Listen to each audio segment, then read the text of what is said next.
নিষিদ্ধ সংগঠন কোনো অনুষ্ঠান করবে বা বিশৃঙ্খলা করবে এটার পক্ষে আমরা ইসলামী তাওহীদ জনতা কোনো সময় একমত না। নিষিদ্ধ সংগঠন করলো কে? কোন সরকার করেছে? এটা তো ফ্যাসিস্ট সরকার নিষিদ্ধ সংগঠন। আইন শৃঙ্খলা বাহিনীর যে উদ্যোগ এটা সত্যি প্রশংসনীয়।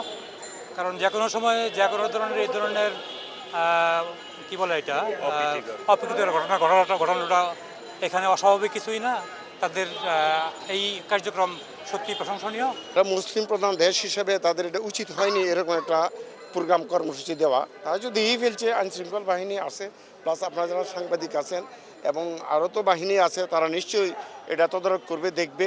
আশা করি অঘটন কিছু ঘটবে না এবং আল্লাহর কাছে আমরা এই প্রার্থনা করি যাতে কোনো অঘটন না ঘটে, মানুষের কোনো ক্ষয়ক্ষতি না হয়, কোনো কষ্ট না হয়, সুন্দরভাবে সুচারুভাবে যাতে নামাজটা আদায় হয়। রমজান মাসের জুমাটা যদি জাতীয় মসজিদে হয় এটা আমাদের জন্য আসলে খুবই আনন্দজনক এবং কোনো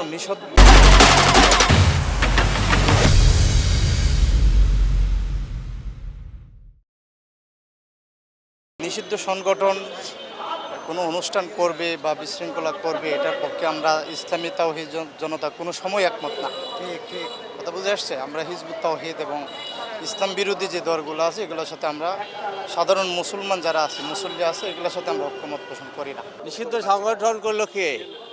কোন সরকার করেছে? এটা তো ফ্যাসিস্ট সরকার নিষিদ্ধ সংগঠন। স্বাধীন দেশ এটা। এখন এত কষ্ট করে আপনার ফ্যাসিবাদ সরাইলো, আর এখন একটা লোক একটা কথা বললে আপনি ডাকে দেন, জিজ্ঞেস করেন কি সমস্যা কি আপনার, আপনি বলেন যে কি সমস্যা, কোন হাদিসের ব্যাখ্যা দেন, আপনিও ব্যাখ্যা দেন, আমরাও ব্যাখ্যা দেবো, সবাই ব্যাখ্যা দিবি, ব্যাখ্যা দেখবে সঠিকটা কে, সে পথে আমরা অনুসরণ করবো আমরা।